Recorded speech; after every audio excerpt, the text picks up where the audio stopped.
Salut les amis, j'espère que vous allez bien. Bienvenue dans cette nouvelle vidéo YouTube. Aujourd'hui, on va parler un peu de l'actualité, un peu des nouvelles news qu'il y a eu pour expliquer un peu tout ce qui s'est passé dans le Telegram. Avant de commencer la vidéo, avant de commencer cette vidéo de cette journée historique, n'hésitez pas à liker, à vous abonner et à commenter, ça fait toujours plaisir.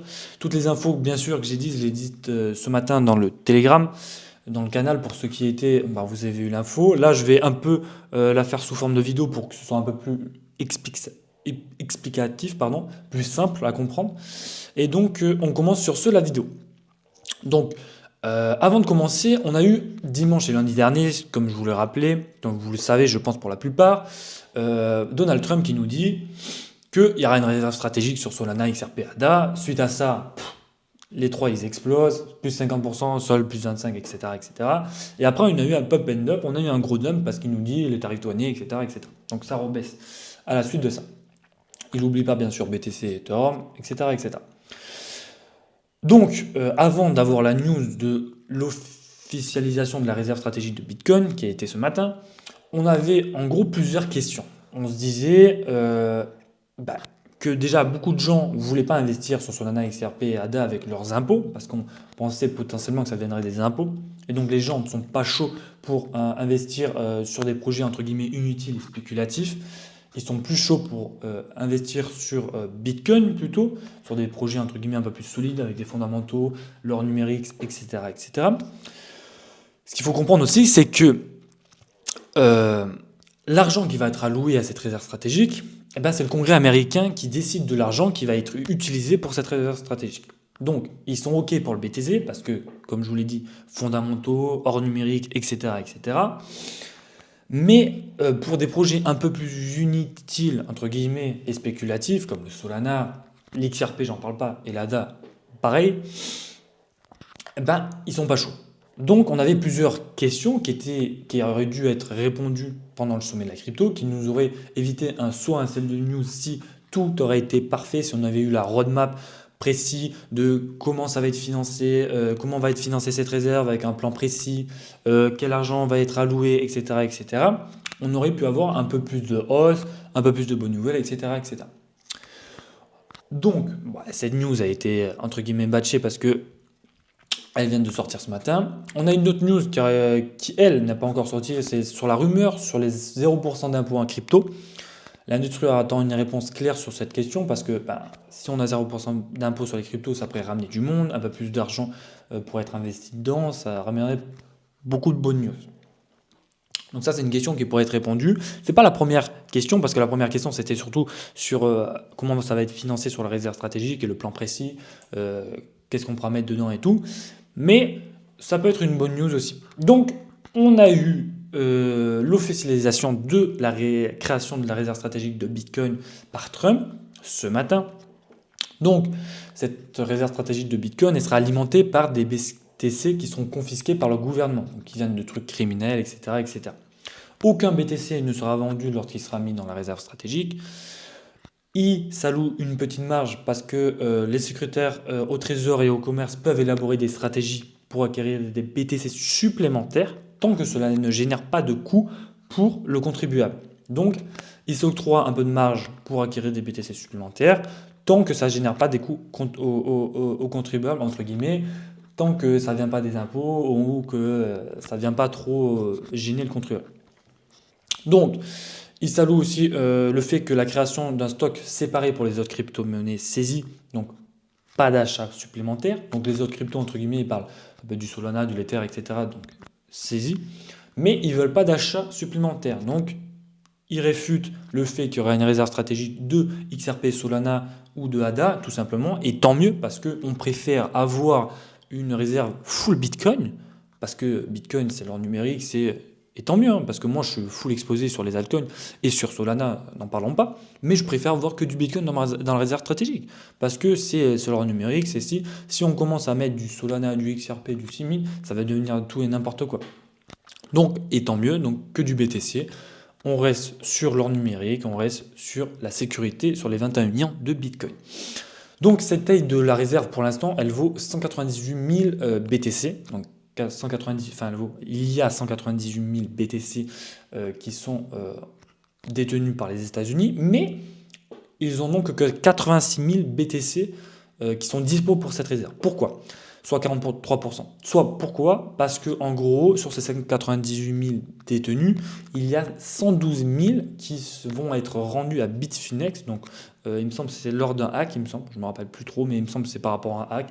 Ils ont été récupérés par les États-Unis. Là, ils ont, en attendant les procès et tout, le blabla, ils sont encore aux États-Unis et ils vont être rendus à Bitfinex et normalement aux gens de Bitfinex, enfin aux clients de Bitfinex par la même occasion. Si c'était un hack, il me semble que c'était un hack. Donc, il n'y a que 86 000 BTC pour l'instant dispo pour la réserve.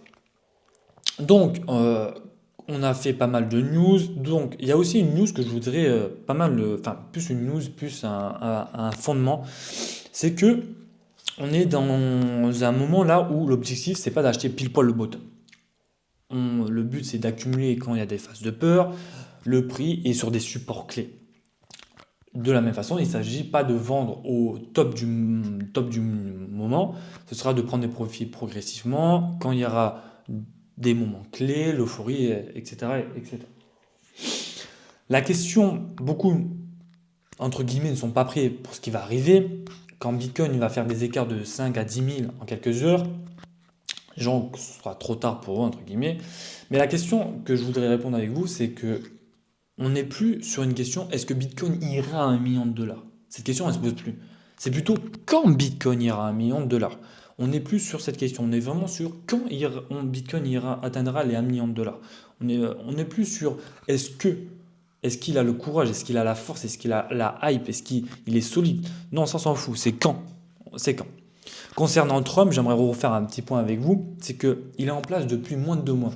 Et beaucoup de gens sont là en mode, ils attendent beaucoup parce que c'est un président pro-crypto. Oui, c'est un président pro-crypto. Quand il y a eu l'élection, tout a augmenté. L'investiture, un peu moins, parce que c'est plus du sales news.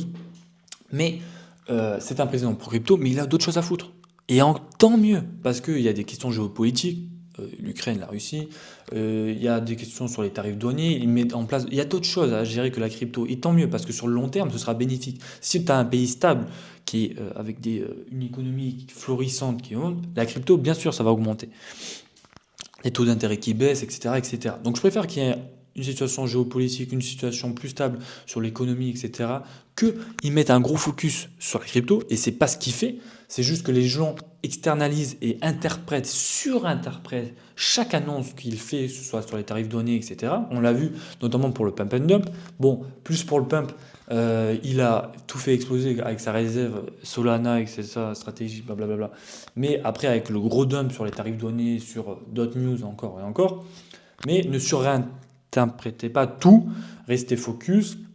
Moi, j'ai un bot Telegram qui me dit toutes les news en temps réel les plus importantes de Trump, etc. J'en ai eu beaucoup ces derniers temps, mais il faut quand même garder à l'esprit et faire cette ouverture d'esprit dans votre cerveau, de vous dire que, ok, il y a plein d'informations, vous pouvez aller chercher toutes ces informations, les assimiler et tout, mais gardez à l'esprit qu'elles ne vous bousillent pas le cerveau, parce que un coup c'est good, un coup c'est pas bon, un coup c'est good, un coup c'est pas bon, c'est sa stratégie. Il est arrivé le premier jour, il a signé plus de 200 ordres exécutifs. Donc les ordres exécutifs, c'est des ordres exécutifs, tout simplement. Ça peut être sur ça, sur la libération des documents de Kennedy, des trucs, plein de choses. Et il en a signé 200. À comparaison, Biden, il me semble, il en a signé, enfin plus de 200, il en a signé. Et à Biden, il en a signé, il me semble, 195 sur toute l'entièreté de son mandat.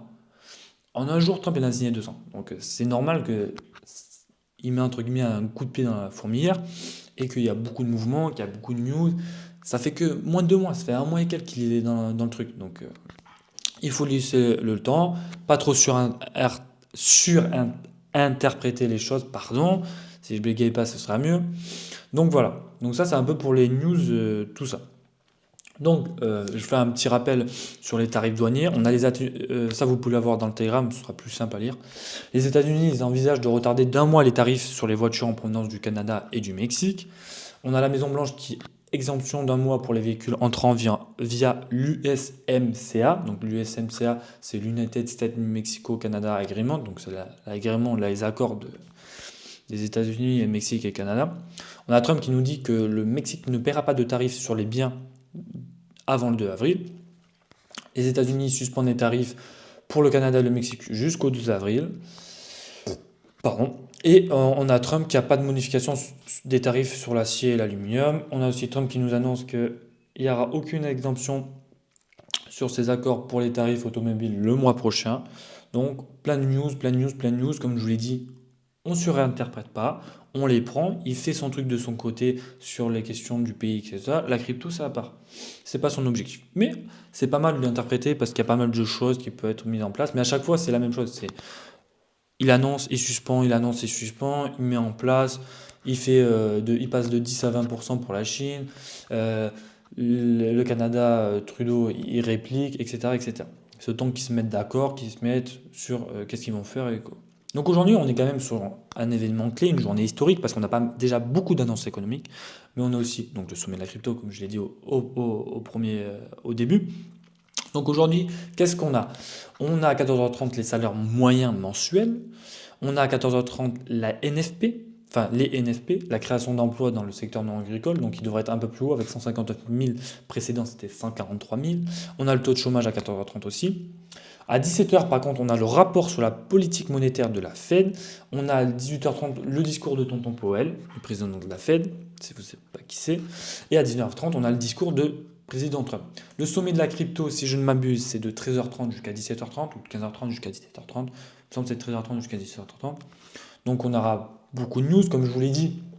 News principale qu'on attendait sur le marché, enfin sur ce sommet, c'était la réserve stratégique. Elle a déjà été annoncée, donc on a déjà le plan, on a déjà la roadmap entre guillemets de ce qui va se passer, tout ça. Et on a déjà les réponses aux questions de pas de réserve stratégique de XRP, de Solana, blablabla, tant mieux. Et que ce sera que les BTC confisqués, etc., etc.